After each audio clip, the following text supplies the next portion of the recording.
Hey, what's up guys, it's your boy Zach here, and today we're doing a Kashtira deck profile. The reason for why I actually choose to upload a Kashtira deck profile after such a long time, after the ban list that was recently released, I had thought it could be fun to actually build this deck again and see the changes.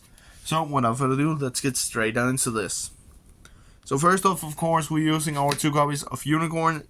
Your main 1-card combo, you always want to see this, and you always want to actually get this card as fast as possible to be able to get your copies of Theosis and go in for your combos.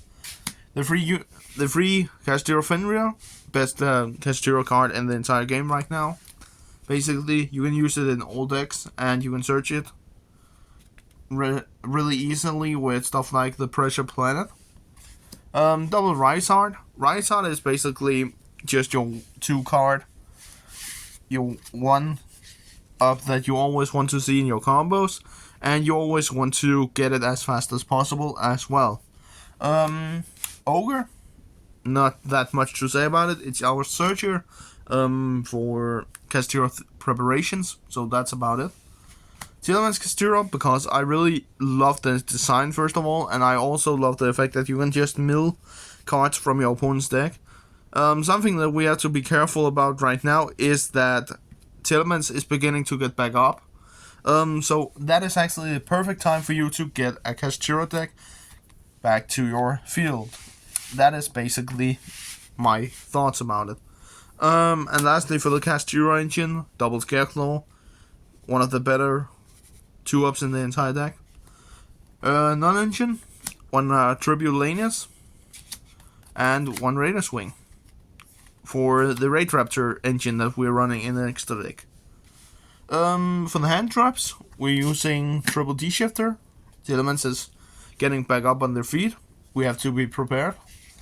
1 Effect Veiler, Double Drissworm, Triple Crow, and Triple Ash. That is basically, you could run other hand traps. I'm not saying that you should run these, but I feel like these hand traps are the most benefit. They have the most benefit for me right now. Ash Blossom negates searches, and I'm also using DD Crow in or not Crow, what's it called? Droll Knockbird in my side deck right now. That is also something that a little advice to all of you that is playing Droll Knockbird in main. Side it instead, because you never know what deck you're going against basically.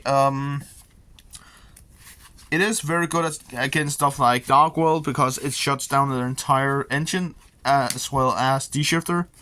Against Telements, it's also fine, I guess, but D-Shifter and DD Crow are definitely much better against stuff like Telements, and you can caught them off guard if you are very sneaky. Yeah, that was hand traps basically. If you have any suggestions about the deck profiles, I would love to hear them down below in the comments. And if you still play Kashtira, let me know what your strategy is right now. That was everything for the monsters basically. Spell guards. Triple Field Spell.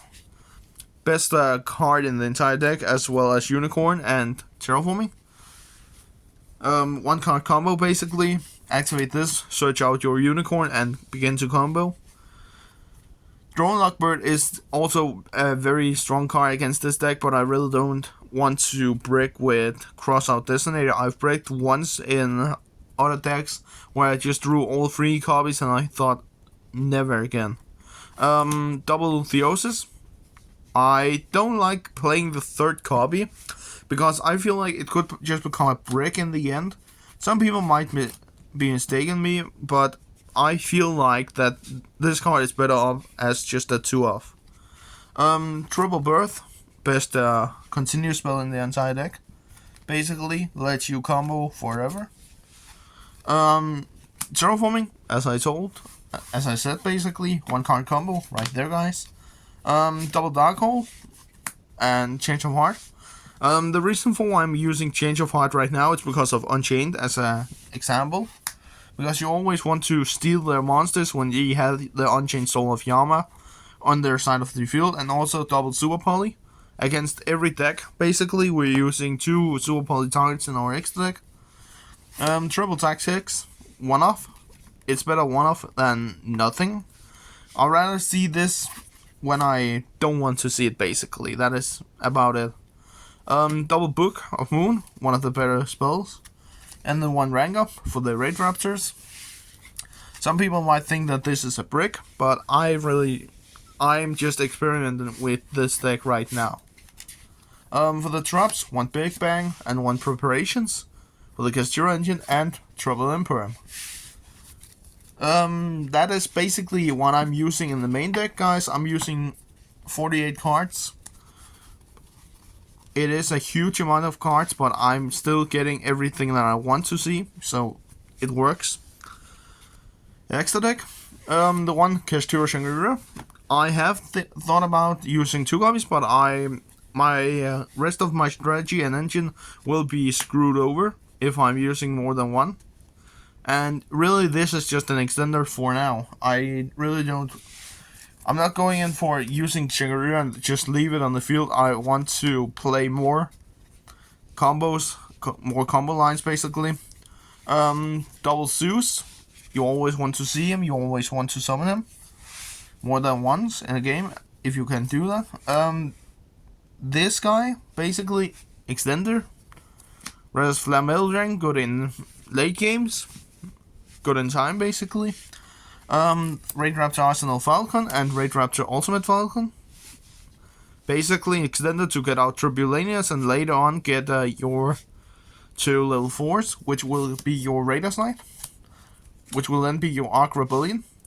I have seen people going in for the Galaxy Dragon from Photon Hypernova, which can search out Eternal Galaxy, which then can go into your number 38 Hope Harboring a Dragon.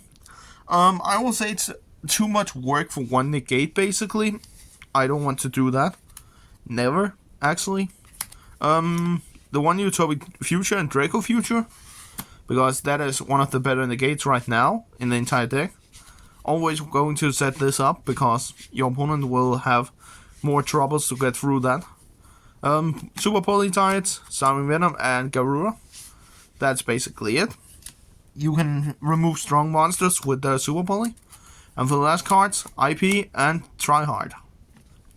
That is my list, basically. The reason for why I'm using Tryhard and IP is because that I can go into IP Masquerena, and then in my opponent's main phase, depending on what they're using, I can go into Tryhard and then put everything to defense. Basically, usually I go with the combo that I'm saving this combo for later. I'll rather go into my Xyz line, going into my Utopic Draco Future line instead of doing my Tryhard line. And basically going in for Super Polys, that's for later as well. I'll rather go in for Arsenal Falcon and going in for my Raiders Knight and ending on this guy in the end, or having set up for this guy. So that is basically what I'm trying to do, guys. It's not that big of a deal, actually, but still, it could potentially be one of the better decks right now. Kashtira is still a good deck. It is playable, it just needs a good pilot, basically. Some people might think that Kashtira is dead for real, but we're just getting started. Yes, we lost Kashtira Rysard, but I will say, if you are a good pilot to this deck, you know what to do. That is basically it, guys. But yeah, that was everything for this video. I really hope you enjoyed my quick Kashtira deck profile. I'm going after hitting around 10 minutes or something like that for this video. And if you have any suggestions of deck profiles that I should try to make, comment it down below in the comments. My next deck profile that I'm trying to complete is actually a Blackwing deck profile that I've been thinking about making. But I want to take the deck to locals first before I'm making a deck profile. But yeah, guys, that was everything for this video. I hope you enjoyed, and we'll see you next time. Peace out.